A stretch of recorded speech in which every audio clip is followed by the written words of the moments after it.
And we are back on the late shift with Will Merrill. My first guest this evening needs no introduction. So guess what, late shift fans? She gets an introduction. That's right, y'all. This woman right here is running for the 19th Judicial District, Division G, Judge. I think I said that right. I don't know. There's a lot of stuff in there. Without further ado, y'all get it one time for Ms. Gail Horne Ray. How are you doing today? I am doing well. Thank you very much for having me here. Yes, ma'am. Thank you so much for clocking in with your boy. So, give our fans out there and the viewers just a little background of, where you got your start at as far as getting in the law and stuff like that. Well, I've been practicing law for 44 years. I am a graduate of LSU Law School, and I've practiced. I've had a private practice for all of that time. I started off in South Baton Rouge on East Boulevard, and then I was downtown at 200 Government Street. But for the last almost 30 years, I've been on Acadian Thruway, in the park, and practicing law there. All right, awesome. So you moved your offices around. Is there a specific reason why your office is now located off of Acadian in the park? Well, Robert Williams was an attorney there. He was the NAACP attorney, and he handled the school board case and did a lot of civil rights litigation. So I went into the practice with him. He's now deceased, but I went into the practice with him, and that's how I ended up on Acadian Thruway. So. Okay, awesome. So what are some misconceptions that people may have with, lawyers? Because a lot of people, they hear lawyer, they hear the term lawyer, and they thinking Gordon McKernan, trying to get some money and all that stuff. So what are some things you would like to clear up about? Well, I mean, lawyers, there are a lot of lawyers, they do a lot of different things. Some lawyers never hardly go into the courtroom. They may do wills, successions, things like that. They have a lot of lawyers that do personal injury. That's Gordon McKernan. Right. And they have lawyers that handle family court matters, divorces and that sort of thing. And then there are lawyers that do defense work. So there are a wide range of lawyers and different things that they do. Right. One misconception is people say, well, if you're a lawyer, that means you're a good liar, but that's not what lawyers are supposed to do. We just supposed to make the other side prove their case. Exactly. So that's it. There was a wise man that once said, "It's not what you know, it's what you can prove," and that was on Training Day by Denzel Washington. That's it. It has to be proven. That's it. You got to prove it. You know what I'm saying? The burden of proof. I learned that on Law and Order at SVU, one of them episodes. Something about a burden of proof. So that's it. So let's switch gears in regard to your current campaign. What just made you decide to run for the judge position?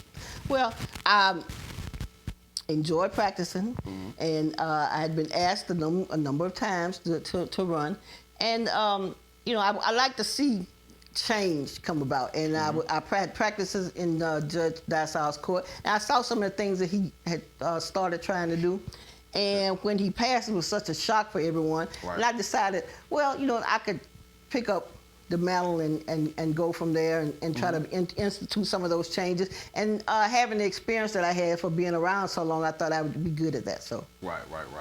So tell us, you mentioned some of the changes that you noticed. What is, without going into detail, we can discuss that. What is something in particular that you would like to see if you do win?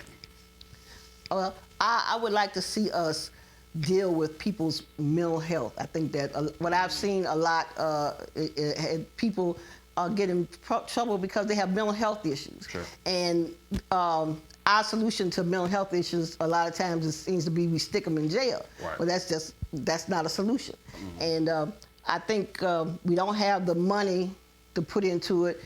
And people have stress and post-traumatic stress and a lot of other things that I think if we dealt with, they wouldn't have to come back. You put them in jail, send them in jail for 10 years, they come back out, they still got the same mental health issues, so they're going to be right back. So I think that something needs to be done about that. That's what I would like to see done. Right, man. It's crazy to mention that because nowadays a lot of people, the focus has been a lot on mental health. You know, it's just in all aspects, whether it's, you know, children, adults, older people, constituents, so to speak.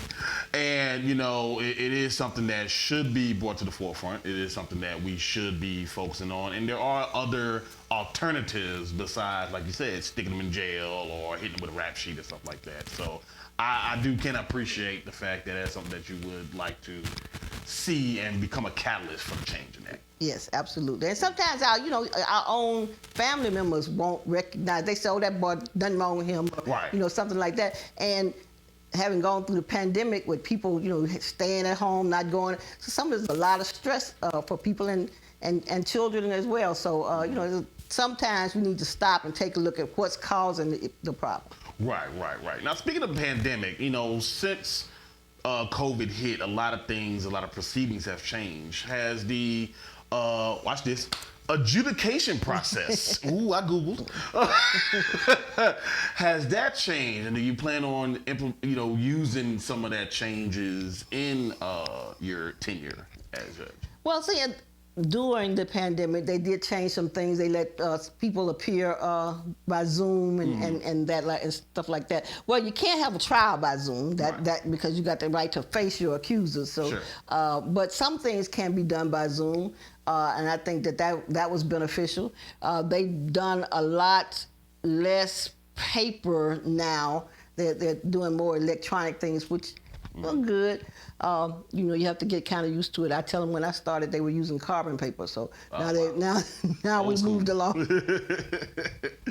Old school. That's awesome. So, if you win, and we vote on November 8th, right? November 8th, yes. November 8th. So if you were to win, I have a couple of, saying like bench wars. You kind of just redact it. I'm just kidding. We're not doing that type of stuff here. But I do want to know, like, for those that's in that district, why should they vote for you? Why should they support Ms. Gail Horne Ray? I have the experience. I've been dedicated to the community of my entire career. I have judicial temperament. I think I have the discernment. I know that there are some people who need to have a second chance, and there's some people who need, to sit down for a minute and take a rest and try to reassess their lives. And I think I can determine, which ones are which. And so I think that they should vote for me for that reason. Okay. Well, hey, y'all heard it here first, folks. Listen, on November 8th, you feel as though that Ms. Gail Horne Ray has convinced you to vote. Make sure you cast your vote. Vote no matter what, you know what I'm saying? If y'all can vote for American Idols, y'all can vote for the 19th Judicial District, Division G, Big G, not the little G, on November 8th. If you want to let everybody know where they can reach you at, if they want to, donate to the campaign or they want more information. Well, if they want more information, they can look at my Facebook page. Yeah. It's Gail Ray for Judge on Facebook. And judges cannot solicit donations, but you can go on my campaign page and all that information will be there. You cannot solicit donations, y'all. They do not try to, be like, oh, I'm gonna cash app her or hit her in the Zelle. No, that's illegal. See, look, we learn things every time. See, this what we do here in the late shift, man. We learn here on the late shift. Thank you so much, and good luck on your campaign. Thank you very much. And we'll be right back after this.